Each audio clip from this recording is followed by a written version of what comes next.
বসো এখানে। অরুণী ভ্রু কিঞ্চিত কুঁচকে তাকালো। রুদ্রের সাথে সম্পর্কের কথা জানার পর এমন আচরণ করেছিল, আজ আবার কি হলো? এসব ভাবতে ভাবতে বসে অরুণী শাহিদ আহমেদ চাপা গলায় জিজ্ঞেস করলো, রৌদ্রর সাথে তোমার কোনো সম্পর্ক আছে? যা যা জিজ্ঞেস করছি সোজা সাপটা উত্তর দিবে, মিথ্যা বলার চেষ্টা করো না। অরুণী হতবিহ্বল হয়ে তাকালো। হঠাৎ এসব কেন জিজ্ঞেস করছে শাহিদ আহমেদ? কি হয়েছে? অরুণী নির্বাক হয়ে রইল মিনিট দুয়েক। শাহিদ আহমেদ আবার বলল। কি হলো অরুণী? অরুণী বিস্ময় আর শঙ্কিত ভাব কাটিয়ে কোনো মতে বলল, আব্বা কি হয়েছে, হঠাৎ এসব কেন? হঠাৎ এসব কেন বুঝতে পারছো না তুমি? সেলিনা আহমেদ এসে শাহিদ আহমেদের পাশে বসে। অরুণী একবার সেদিকে তাকালো।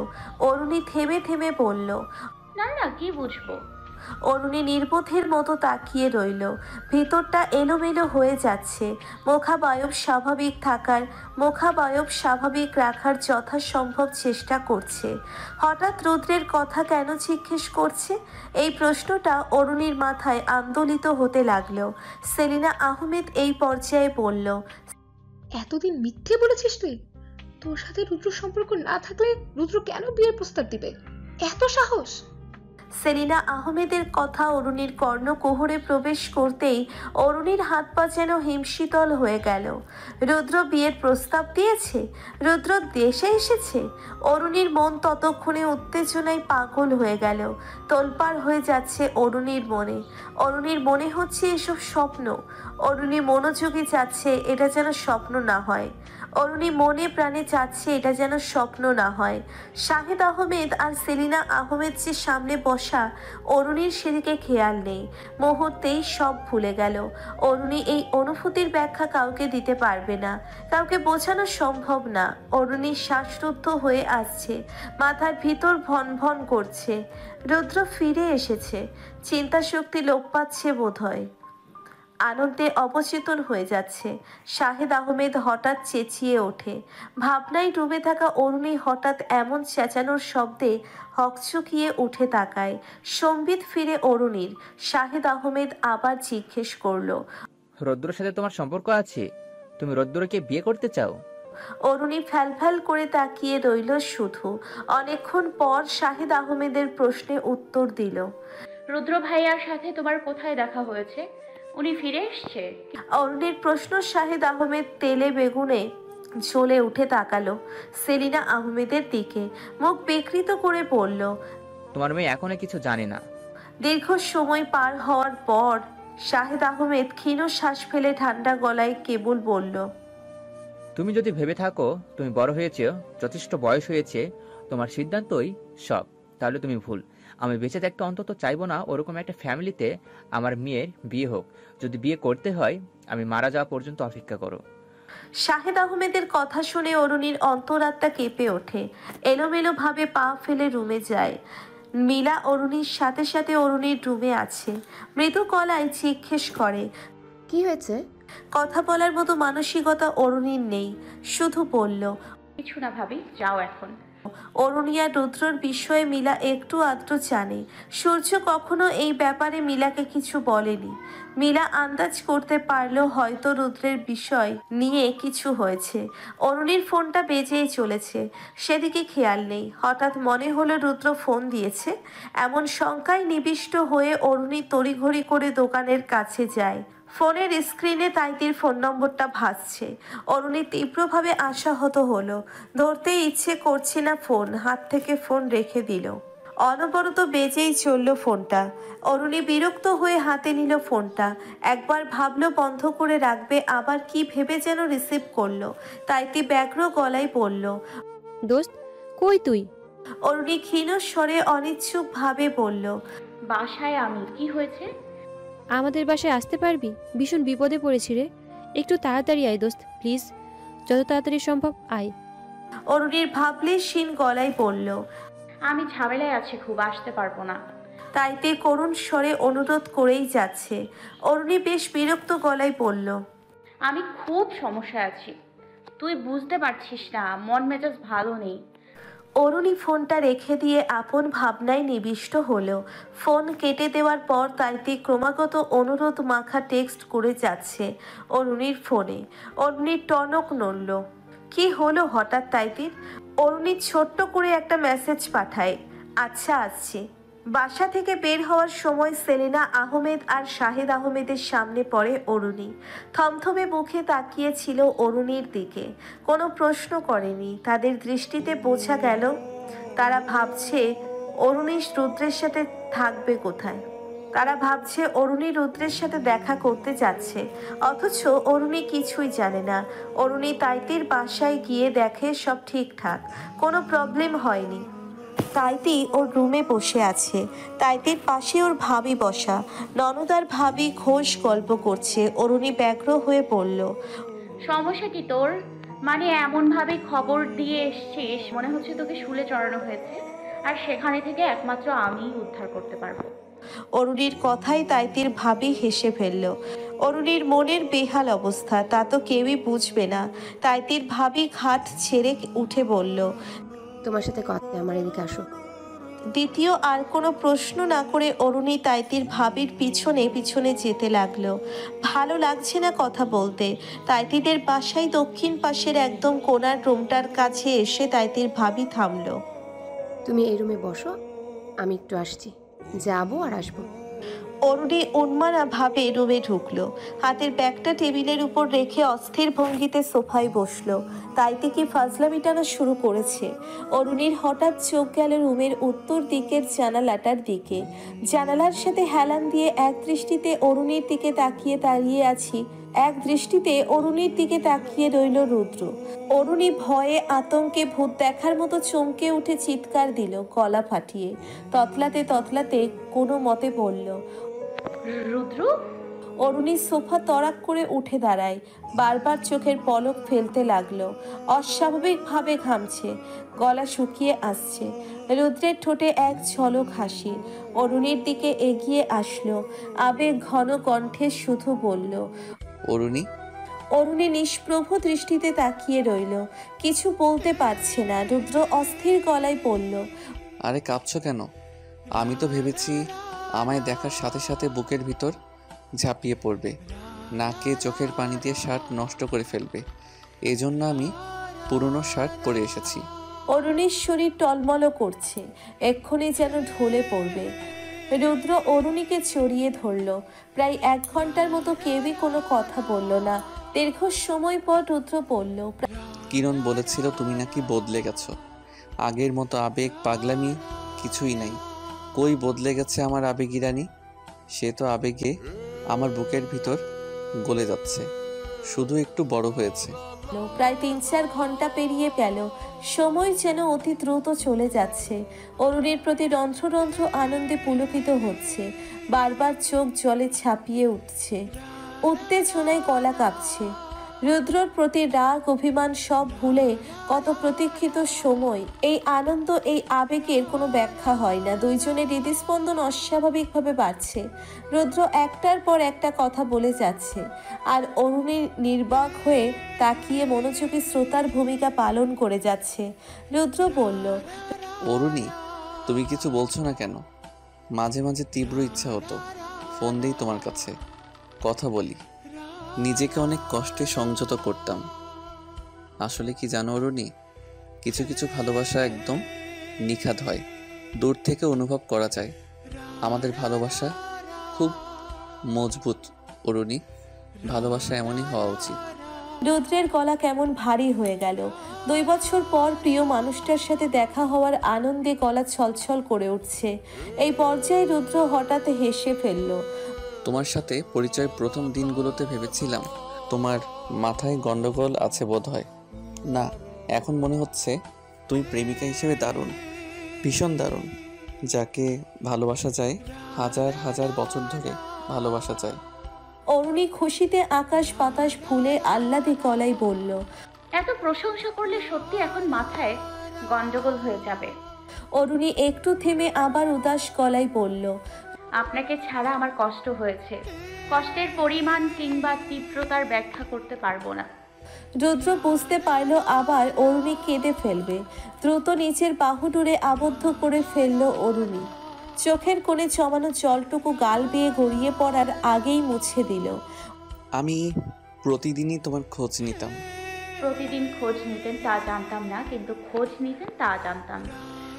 কিভাবে জানতে? অরুণী উত্তর না দিয়ে চুপ মেরে রইল। রুদ্র নিচু গলায় বলল, অরুণী, আমি কি অন্যায় করে ফেলেছি যোগাযোগ না করে? ভালো করেছেন। অরুণী একটু হাসার চেষ্টা করলো, আবার কিছুক্ষণ নীরব থেকে কাটলো। নীরবতা বিলীন করে অরুণী জিজ্ঞেস করলো, বাসায় বিয়ের প্রস্তাব দিলেন হুট করে? রুদ্র খানিক চমকে উঠল। এত শত কথার স্রোতে অরুণীদের বাসায় কি বিশেষ প্রস্তাব পাঠানোর ব্যাপারটা যেন ভুলেই গিয়েছিল। রুদ্র হেসে বলল, আমি তো ভেবেছি এই 2 বছরে তোমার আব্বার রাগটাগ কমেছে। আমি চেয়েছি কানাডা থেকে ফিরে তোমার সাথে দেখা না করে প্রথমে তোমার বাসায় বিয়ের প্রস্তাব দিব, তারপর তোমার ফ্যামিলি রাজি হলে একদম বিয়ের দিন তোমার সাথে দেখা করব। কিন্তু তোমার ফ্যামিলি তো রাজি হলো না। কিছুটা হতাশা রুদ্রের গলায়। অরুণীর তীব্র আফসোস হচ্ছে। ইস, যদি অরুণীর ফ্যামিলি রাজি হতো তাহলে বিয়ের দিন দেখা হতো। অরুণী শিউরে উঠল এই ভাবনায়। পরক্ষণে বাস্তবে ফিরে আবার দুশ্চিন্তাগ্রস্ত হয়ে যায়। অরুণী ক্ষীণ গলায় বলল, আব্বা তো রেগে আগুন, ফ্যামিলি থেকে কোনোভাবেই মানবে না। কথাটা বলে রুদ্রর দিকে তাকালো অরুণী, ক্লান্তির চাহনি। রুদ্র জোর গলায় বলল, এখন আর না মানলে কিছু করার নেই। 2 ফ্যামিলিকে সুযোগ দিয়েছি, তারা তাদের অন্যায় সিদ্ধান্ত আমাদের উপর চাপিয়ে দিবে, এটা তো হবে না। পালিয়ে যাব আমরা। 2-4 বছরই না হয় তারা সবাই আমাদের উপর রাগ করে থাকবে, কিন্তু যখন নাতি নাতনির মুখ দেখবে তখন আর এসব রাগ জিত থাকবে না। নাতি নাতনি? অরুণীর মুখ লজ্জায় সিঁদুরে হয়ে উঠল। রুদ্র অরুণীর মুখের দিকে তাকিয়ে হেসে ফেলল। রমণীর লজ্জায় সিঁদুরে হয়ে ওঠা মুখটার যেন বাড়াবাড়ি রকমের সৌন্দর্য থাকে। রুদ্র হাসি থামিয়ে কিছুক্ষণ পর বলল, ফ্যামিলিগত সমস্যা একদিন ঠিক হয়ে যাবে। কোনো সমস্যাই দীর্ঘস্থায়ী নয়। ক্ষণিকের এই ঠুনকো সমস্যার জন্য কত মানুষই তাদের ভালোবাসা হারিয়ে ফেলে। ছোট্ট একটা জীবনে এত অপূর্ণতা, এত কষ্ট, এত হাহাকার কেন থাকবে বলো? ফ্যামিলি যদি তাদের বিবেকহীন সিদ্ধান্ত আমাদের উপর চাপিয়ে দেয়, তখন পালিয়ে যাওয়ার সিদ্ধান্ত নেওয়া ভুল না অরুণী? অরুণী কেমন বিষণ্ণ গলায় বলল, আমরা তাহলে পালিয়ে যাব? সর্বোচ্চ চেষ্টা করার পরও যদি ব্যর্থ হই তোমার আর আমার ফ্যামিলিকে বোঝাতে, তাহলে পালিয়ে যাব। অরুণী আর কিছু না বলে তাকিয়ে রইল রুদ্রের দিকে। পলকহীন দৃষ্টি। রুদ্রও তাকিয়ে আছে। তৃষ্ণার্ত চোখ, তৃষ্ণার্ত হৃদয়। অরুণীর এখনো বিশ্বাস হচ্ছে না রুদ্রর বাহু ডোরে ও। বিশ্বাস করতে কষ্ট হচ্ছে প্রচণ্ড। কত শত দিন পরে মনে প্রশান্তি বয়ে যাচ্ছে। দরজায় মৃদু আঘাতের শব্দ, রুদ্রের টনক নড়ে। সব ভুলেই বসেছিল। অরুণীও চমকে যায়। কয়টা বেজেছে? হাত ঘড়িটার দিকে তাকিয়ে আটকে ওঠে অরুণী। তাইতির ভাবি আর তাইতি ওদের কথা বলার সুযোগ করে দিয়ে অন্যরকম বসেছিল। অরুণীর মাথায় সূক্ষ্ম একটা চিন্তার জায়গা। বাসায় গিয়ে কি বলবে রুদ্র অবাক গলায় বলল, এই অরুণী, দেখো কয়টা বাজে। বাসায় ফিরতে হবে না তোমার? ফোনে কথা বলবো সারা রাত। এখন চলো, দেখা হওয়ার আনন্দে জ্বর আসে না যেন। অরুণীর এখন কোথাও যেতে ইচ্ছে হচ্ছে না। সময়টাকে থামিয়ে রাখতে ইচ্ছে করছে, কিন্তু অরুণীর সেই ইচ্ছে পূরণ হলো না। কিন্তু দরজা খোলা। তাইতির ভাবি দরজার সামনে দাঁড়িয়ে হেসে বলল, তোমাদের ডিস্টার্ব করতে চাইনি, কিন্তু ডিস্টার্ব না করে উপায় নেই। দেখো কয়টা বাজে, তোমরা তো সময় জ্ঞান ভুলে বসে আছো। অরুণী তাইতির ভাবির দিকে এগিয়ে আসে, হাসি মুখে জড়িয়ে ধরে তাইতির ভাবিকে। আবেগ জড়ানো গলায় বলল, ভাবি, কত শত ধন্যবাদ দিব তোমায় বলো তো?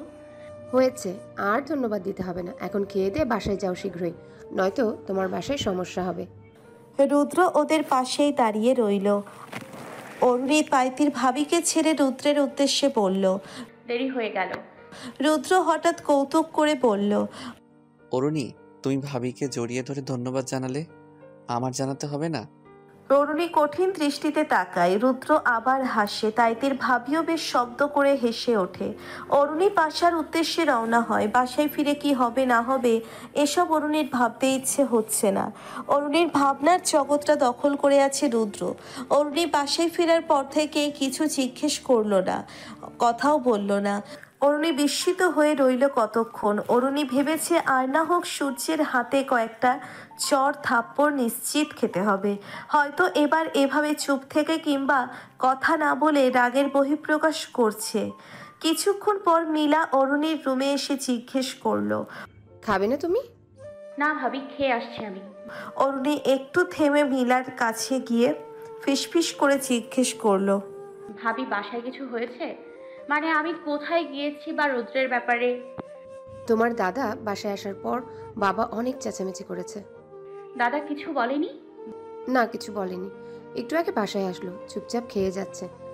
অরুণী ভয়ে আড়ষ্ট হয়ে রইল। এভাবে চুপ থাকা কি বড় কোনো ঝামেলার পূর্বাভাস? অরুণী বড়িয়া হয়ে উঠে মিলাকে বলল, ভাবি প্লিজ তুমি ভাইয়াকে একটু বোঝাও না রুদ্রর ব্যাপারটা। তুমি পারবে না এই ব্যাপারটা ভাইয়াকে বোঝাতে? আমি পরিবারের কাউকে কষ্ট দিতে চাই না। তুমি এত অস্থির হয়েও না, আমি বুঝিয়ে বলবো। মিলা চলে যাওয়ার পর অরুণীর ফোন ভাঙল। অরুণী দরজা বন্ধ করলো। মাথা থেকে সব চিন্তা ভাবনা কর্পূরের ন্যায় উবে গেল। মনে হিমশীতল প্রশান্তি, তৃষ্ণার্ত মনে বর্ষার আগমন, শরীরে প্রেমের শিহরণ, ঠোঁটের কোণে হাসি। কত শত দিন পর নিজেকে সুখী মানুষ মনে হচ্ছে অরুণীর। রাতের নিস্তব্ধতা নীরবতা ভঙ্গ করে চারিদিকে ফজরের আজান ধ্বনিতে হচ্ছে। কথা বলতে বলতে রাতটা কেটে গেল। রুদ্রের নামাজ পড়ে শুয়ে পড়ল, কিন্তু ঘুম আসছে না। রুদ্র নাকি আজ বাসায় আসবে, আবার বিয়ের প্রস্তাব নিয়ে। অরুণী না করেছে বারংবার, কিন্তু রুদ্র তার সিদ্ধান্তে অটুট। একদম বাসায় বিয়ের প্রস্তাব নিয়ে আসলে কেউ পরিস্থিতির সৃষ্টি হবে? ভাতেই আটকে উঠছে অরুণী। সৃষ্টিকে কি বাসার সবাই রুদ্রকে কি বাসার সবাই অপমান করবে? অরুণী রুদ্রের অপমান কিছুতেই মানতে পারবে না। অনেকক্ষণ চোখ বুজে রইল, ঘুম আসছে না। সকাল 10টার দিকে রুদ্র আসে অরুণীদের বাসায়। সূর্য সদ্য ঘুম থেকে উঠেছে। ভূত দেখার মতো চমকে তাকিয়ে রইল কিছুক্ষণ।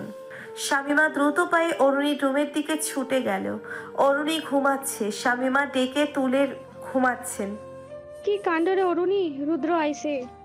আচমকা ঘুম ভাঙার ফলে জরাগ্রস্ত মস্তিষ্ক নিয়ে কিছুক্ষণ নির্বাক হয়ে তাকিয়ে রইল অরুণী।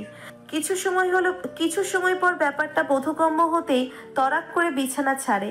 অরুণী রুম থেকে বের হয়ে দেখে রুদ্র সোফায় বসে শাহেদ আহমেদের সাথে কথা বলছে। সূর্য মিলা সবাই সেখানে। অরুণীর আর সেখানে যাওয়ার সাহস হলো না, আড়ালেই দাঁড়িয়ে রইল। বুকের ভিতর ধক ধক গলায় বলল, তুমি বিয়ের প্রস্তাব নিয়ে এসেছো, বেশ, আমাদেরও ভাবতে হবে। তুমি এখন যাও, আমরা ভেবে জানাবো। রুদ্রও চলে গেল। আড়ালে দাঁড়িয়ে থাকা অরুণীর দিকে তাকিয়েছিল বার কয়েক। অরুণীর হাত পা অবশ হয়ে আসছে। রুদ্র বাসা থেকে বের হয়ে যাওয়ার পর থেকেই কোনো কথা না বলে সবাই সবার কাজে ব্যস্ত হয়ে গেল। রুদ্র যে বিয়ের প্রস্তাব নিয়ে বাসায় এসেছে এটা যেন নিতান্তই স্বাভাবিক ব্যাপার। এটা নিয়ে কেউই কোনো কথা বলল না। বাসায় সবার এই স্বাভাবিক আচরণটাই প্রচণ্ড অস্বাভাবিক মনে হচ্ছে অরুণীর। কিছু ভেবে পাচ্ছে না অরুণী। মিলাকে একবার বিষয়টা জিজ্ঞেস করবে? অরুণী অনেকক্ষণ ধরে মিলাকে বিষয়টা জিজ্ঞেস করার সুযোগ খুঁজছে, কিন্তু পাচ্ছে না। মিলাকে রুদ্রের ব্যাপারটা বলেছিল সূর্যকে? অরুণী ফ্যাকাশে মুখে বারান্দায় বসে রইল। একটু পর রুদ্র ফোন দিয়ে জিজ্ঞেস করলো, বাসার খবর বলো। আমি আসার পর ওনারা কি বলেছে? রুদ্র ভ্রু কুচকালো, বিস্মিত গলায় বলল, কিছু বলেনি। কিছুই বলেনি, সবাই যার যার মতো ব্যস্ত। না, কিছু বলেনি। আমি বাসার মানুষদের হাব ভাব বুঝতে পারছি না, আমার সাথে কথা বলছে না। অরুণীর গলা ভারী শোনা গেল। রুদ্র কিছুক্ষণ চুপ থাকলো। বিষয়টা রুদ্রকেও ভাবাচ্ছে। বলল, এমন আচরণের পিছনে কি কারণ থাকতে পারে বলো তো? অরুণীর চোখ ভিজে যাচ্ছে। জানি না, কিন্তু বাসার মানুষদের এমন আচরণ আমার ভালো লাগছে না। আরে তুমি কাঁদছো? পাগল হয়েছ?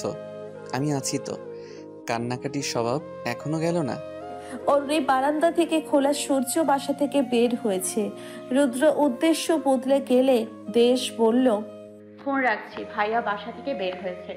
ভাবির সাথে জরুরি কথা আছে, এখন না বললে পরে সুযোগ পাবো না। অরুণী ফোন রেখে কম থেকে বের হতে নিলেই সেলিনা আহমেদকে দেখে দরজার সামনে অরুণীকে দেখে সেলিনা আহমেদ বেশ স্বাভাবিক গলায় বলল, কোথায় যাচ্ছিস? আচ্ছা আচ্ছা শোন অরুণী, আজকে কোথাও বের হোস না তুই। তোর ছোট ফুপু আসবে দুপুরে, এসেই চলে যাবে। তোকে দেখে না কত বছর হয়েছে, তোকে দেখতে চাইলো খুব। অরুণী সন্দিগ্ধ হয়ে কিছুক্ষণ দাঁড়িয়ে রইল সেলিনা আহমেদকে। আচ্ছা। সেলিনা আহমেদ হালকা হেসে চলে গেল। অরুণী মিলার রুমে গিয়ে দেখে মিলা শুয়ে আছে। অরুণীকে দেখে উঠে বসলো, হাই তুলতে তুলতে বলল, শরীরটা হঠাৎ করে খারাপ লাগছে। অরুণী কি মিলার পাশে বসলো। মিলার আবার বলল, রুদ্রর ব্যাপারটা তোমার ভাইয়াকে বলেছি, এত বুঝিয়ে বললাম, তার মুখ থেকে তেমন কোনো কথাই বেরোচ্ছে না। অরুণী বিষণ্ণ গলায় বলল, বাসার সবাই কেমন অদ্ভুত আচরণ করছে, সবার মনে কি চলছে তা তুমি জানো ভাবি? আমি জানি তুমি জানো, প্লিজ ভাবি বলো। সত্যি অরুণী, আমি কিছু জানি না। নীলার সাথে কথা বলে তেমন কোনো লাভ হলো না। রুদ্র বলেছিল দেখা করার কথা, কিন্তু দুপুরে যেহেতু ছোট ফুপু আসবে, অরুণী আর বের হলো না। দুপুরের পর কিন্তু কেউই আসলো না। অরুণী কিছু জিজ্ঞেস করার আগেই সেলিনা আহমেদ আবার বলল, তোর ফুপু সন্ধ্যার দিকে আসবে, কি যেন কাজে আটকে গেছে। বিকেলের দিকে হন্তদন্ত হয়ে বাসায় ফিরল শাহেদ আহমেদ। বাসায় এসেই সেলিনা আহমেদকে রুমে ডাকলো। সূর্যও আসলো একটু পর। বিকাল বেলার ম্লান রোদ আরেকটু ছাদে বসে আছে। রুদ্র বারবার ফোন দিয়ে বলছে, অরুণী, তোমায় দেখতে ইচ্ছে করছে খুব, বাসা থেকে বের হও না একবার। অরুণী মন খারাপ করে বলছে, ফুপু এখনো আসছে না। ধ্যাত। রুদ্র হেসে বলল, শ্বশুর মশাইয়ের খবর কি? মেয়ে কি আমায় দিবে না, নাকি জোর করে তুলে আনবো? অরুণীও হাসলো, বলল, আমি মাঝে মাঝে ভাবতাম আপনি কানাডা গিয়ে আমায় ভুলে গিয়েছেন, অন্য কোনো মেয়ের সাথে প্রেম করছেন। এসব ভেবে ভেবে কাঁদতে, তাই তো? আমার ভালোবাসা তো অরুণীতেই আটকে আছে। রুদ্রর গলায় রসিকতা, কৌতুক ভরা গলায় গান ধরলো। বন্দে মায়া লাগাইছে, পিডিতি শিখাইছে, কি জাদু করিয়া বন্দে মায়া লাগাইছে। রুদ্রের গানে মগ্ন হয়ে যায়। কি চমৎকার গানের গলা রুদ্রের। অরুণী নিবিষ্ট হয়ে বলল, এত দারুণ গানের গলা আপনার, সিঙ্গার হলেন না কেন? কই আগে তো বলেননি আপনি গান করতে পারেন। প্লিজ আরেকটা গান বলেন না। কারো পায়ের শব্দ পেয়ে অরুণী কথা বলা বন্ধ করে পিছনে ফিরে অরুণী কথাগুলো বন্ধ করে তাকায়। দেখে মিলা দাঁড়িয়ে আছে। বিকাল গড়িয়ে সন্ধ্যা ছুঁই ছুঁই। কেবল দুশ্চিন্তাগ্রস্ত চেহারা মিলার। স্থির গলায় বলল, অরুণী, জরুরি কথা আছে। অরুণী ঘাবড়ে গিয়ে বলল, কি হয়েছে ভাবি? তোমার ফুপুটুপু কেউ আসবে না, মিথ্যে বলে তোমায় বাসায় রেখেছে। একটু পর ছেলেপক্ষ তোমায় দেখতে আসবে, এসে আংটি পরাবে, বিয়েও হয়ে যেতে পারে। বাসার সবাই তাই চুপ করে আছে, তোমায় কিছু বলছে না। এখন কি করবে তোমার ব্যাপার, সময় বেশি নেই। অরুণীর মনে হলো ওর পায়ের নিচের মাটি সরে যাচ্ছে। গলা থেকে কথা বের হচ্ছে না, কান থেকে গরম ধোঁয়া বের হচ্ছে না, পুরো শরীর কাঁপছে। অরুণী দুই দণ্ড না ভেবেই আতঙ্কিত গলায় বলল, ভাবি আমি পালিয়ে যাব, প্লিজ ভাবি কোনো একটা ব্যবস্থা করো। আমি সারা জীবন তোমার কাছে কৃতজ্ঞ থাকবো। এরকম কিছু হয়ে গেলে আমি আত্মহত্যা করব। অরুণী আর কিছু বলতে পারছে না। কি হচ্ছে এসব? দিশেহারা হয়ে শুধু এদিক ওদিক তাকাচ্ছে। ঘটনার আকস্মিকতায় কিছুই ভাবতে পারছে না। মিলার মুখ থেকে বোঝা গেল ও খুব বিপদে পড়েছে। কেউ জানবে না তুমি আমায় সাহায্য করছো, আমি কাউকে বলবো না। মিলাও আতঙ্কিত হয়ে পড়ল। বাসার কেউ যদি জানতে পারে অরুণীকে মিলা পাঠিয়ে যেতে সাহায্য করেছে, তাহলে ব্যাপারটা কত খারাপ হবে। মিলা যে তার সব চিন্তা কিছুক্ষণের জন্য ভুলে বলল, আচ্ছা তাহলে পালিয়ে যাও, শুধু মোবাইলটা নিয়ে যাও, সময় নেই বেশি। রুদ্রকে ফোন করো। অরুণী হাত পা ভয়ে জমে যাচ্ছে। ভিতরে কান্না আটকে আসছে। কাপা কাপা গলায় বলল, আমি কিভাবে বাসা থেকে বের হব? বাসার সবাই ব্যস্ত আছে, এই ফাঁকে বেরিয়ে পড়ো, আমাকে খুঁজতে পারে, আমার যেতে হবে। মীরা চলে গেল। অরুণী গায়ে যা পরা ছিল তা পরেই বাসা থেকে বের হয়ে গেল। শুধু হাত পা আর গলা কাঁপছে অরুণীর। রুদ্রের নম্বরে ডায়াল করলো দুর্বল হাতে। রুদ্র সব শুনে কিছুক্ষণ হতভম্ব হয়ে রইল। বলল, অরুণী, তুমি আমার বাসার দিকে এসো না, তোমায় খুঁজতে আসতে পারে। তুমি গাড়িতেই বসে থাকো, আমি আসছি, তুমি কোনো চিন্তা করো না। মিনিট 20 পর রুদ্র আর কিরণ সেখানে গিয়ে হাজির। রুদ্রকে দেখে কান্নাটা আরো বেড়ে গেল। কিরণ বলল, আগে তোরা বিয়েটা সেরে ফেল, বিয়ে হয়ে গেলে তখন ফ্যামিলি মানুষদের কিছু করার থাকবে না। রুদ্র অরুণীর হাত শক্ত করে ধরে আছে, আশ্বস্ত গলায় বলল। কেঁদো না অরুণী, বাসার সবাই একদিন মেনে নিবে, তুমি দেখো। রুদ্র কিছুক্ষণ পর আবার বলল। মিলা ভাবি না বললে কি যে হয়ে যেত। অরুণীর কান্না আরো বাড়ে। বাসার সবাইকে ছেড়ে এভাবে আসতে হবে কখনো ভাবতে পারেনি। কিরণ ওদের আরো কয়েকজন বন্ধুকে খাবার দেয়। বিয়েটা হয়ে যায় সাদামাটা ভাবে। অরুণী হাঁপ ছাড়ে। রুদ্র ওর হাজবেন্ড, এ যেন স্বপ্ন, পুরোটাই স্বপ্ন মনে হচ্ছে। এ যেন অরুণী ওর গায়ে 5 মিনিট কাটে, সত্যি বিয়ে হয়ে গিয়েছে। বন্ধুরা এখনো ওদের সাথে। কিরণ বেশ চিন্তিত মুখে বলল, দোস্ত, আপাতত আমার মামার বাসায় চল, রাতটা সেখানে থাকিস, তারপরে চিন্তা তারপর। রাতে হয়েছে বেশ। রুদ্র ভেবে চিনতে দেখলো রাতটা সেখানে থাকায় রুদ্র বলল, আচ্ছা চলো। কিরণ এ পর্যায়ে হাসতে হাসতে অরুণীকে বলল, কি ভাবি এখনো গাচ্ছেন? মেসে গিয়ে আমায় তো হুমকি ধমকি কম দেননি, হ্যাঁ? সেফটি পিন দিয়ে আমার পেটও ফুটো করে দিতে চেয়েছেন রুদ্রর ফোন নম্বরের জন্য। অরুণী লজ্জা পেল ভীষণ। কান্না থেমে গেল সেই দিন। ওগুলোর কথা ভেবে আপনা আপনি রুদ্র হাসি চাপিয়ে বলল, কিরণ, তুই আমার বউকে লজ্জা দিস? তোর এত সাহস? রুদ্রের বন্ধুরা চলে যাওয়ার আগে রুদ্র বলল, দোস্ত, তোদের বিয়ের মিষ্টিও খাওয়াতে পারলাম না, বুঝিসই তো পরিস্থিতি। তবে শীঘ্রই সব পরিস্থিতির মোকাবেলা করে ধুমধাম করে আবার বিয়ে করব। তখন তোদের খাওয়াতে খাওয়াতে পেট খারাপ করে ফেলবে। রুদ্রের কথায় হাসির ধুম পড়ল। শালা, আমরা কি তোর বিয়ের মিষ্টি খেতে এখানে আসছি? বলে সবাই চলে গেল, শুধু কিরণ বাদে। এভাবে হুটহাট পালিয়ে বিয়ে সে নিয়ে রুদ্রের কোনো ভাবনা চিন্তা দেখা গেল না। বেশ হাসি খুশি। অরুণীর বিষণ্ণ মুখ। রুদ্র অরুণীর হাত ধরে কিরণের উদ্দেশ্যে বলল, দোস্ত চল তোর মামার বাসায়। কিরণের মামার বাসার উদ্দেশ্যে গাড়িতে উঠল। কিরণ বলল, এখন তো শ্বশুরবাড়ির লোকজন গাড়ির সামনে এসে দাঁড়ালে কি সিনেমেটিক ব্যাপার হবে বলতো, হ্যাঁ? আলতু ফালতু কথা বলে তুই আমার বউটাকে চিন্তায় ফেলিস না। রুদ্রর মুখে যতবার বউ শব্দটা শুনেছে ততবারই অরুণী কিছুক্ষণের জন্য কান্না ভুলে গেছে। গাড়ি চলছে, আকাশে ঝলমলে চাঁদ, চারিদিকে জ্যোৎস্না। অরুণীর মন খারাপ বেশ, হয়তো বাসার মানুষের কথা চিন্তিত করে। রুদ্র অরুণীর কানের কাছে মুখ নিয়ে বলল, বউ হয়েছেটা কি বলবে? সব ঠিক হয়ে যাবে, দেখো তোমার চাঁদের মতো জামাইটা তোমার পাশে বসে আছে। তাকাও, তাকিয়ে দেখো একবার। অরুণী হেসে ফেলল রুদ্রের কথায়। রুদ্র অরুণীর কোমর আঁকড়ে ধরে বসল। অরুণী আবার শিউরে উঠল, শ্বাস দ্রুততর হচ্ছে শুধু।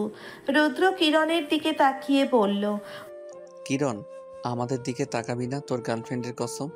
আর আমরা ফিসফিস করে যা বলবো ভুলেও শোনার চেষ্টা করবি না। অরুণী লজ্জায় চুপসে যাচ্ছে। কিরণ আওয়াজ করে হাসে।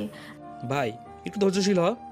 রুদ্র অরুণীর কানের কাছে মুখ নিয়ে আবার বলতে লাগলো, একটা কবিতা শুনবে?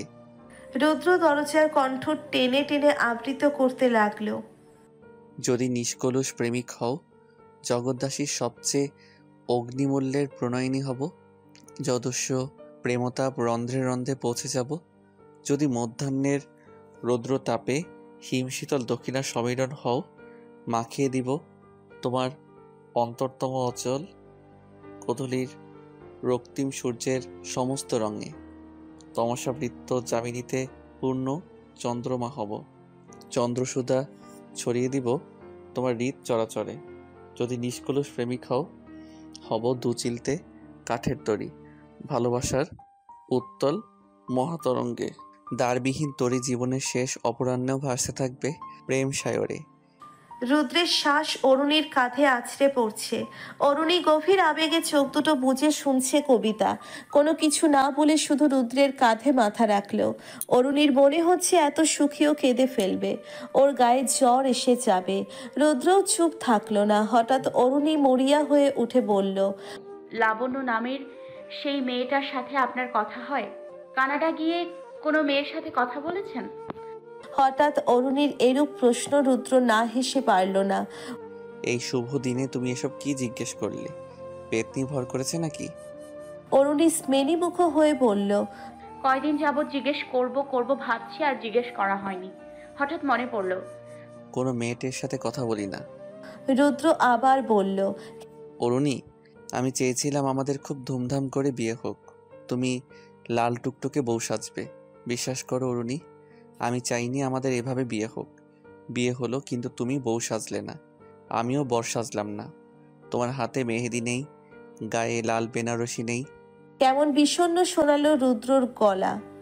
অরুণী সব ভুলে হাসতে হাসতে বলল, মনের সাজ বড় সাজ। অরুণীর সেই চঞ্চল হাসি রুদ্রও হাসতে লাগলো। কিরণের মামার বাসায় এসে পৌঁছলো ওরা। আরশির শুধু এখন চিন্তা হচ্ছে বাসায় কি হলো, সবাই কি খুঁজছে ওকে, আব্বা আম্মা কাঁদছে। কিরণের মামা মামি খুব আন্তরিক মানুষ। কিরণ তাদের আগেই বলেছে যে ওরা এখানে আসবে, তারা খাবার দাবারের আয়োজন করে রেখেছে। কিরণের মামাতো বোন আবার একটা রুম খুব সুন্দর করে সাজিয়েছে, ওদের বাসর ঘর। অরুণী প্লেটে খাবার নিয়ে নাড়াচাড়া করছে, শুধু খেতে ইচ্ছে করছে না। রুদ্র বারবার টেবিল থেকে উঠে রুদ্র কিরণকে ডাকলো। অরুণী কিরণের মামাতো বোন নিপার সাথে, বলার ভঙ্গিও চমৎকার। রুদ্র কিরণকে ডেকে নিয়ে বলল, দোস্ত, আমি একটু বাইরে বের হব, অরুণীর জন্য শাড়ি কিনবো। কিরণ একটু ভেবে বলল, আচ্ছা যা, একাই যাবি?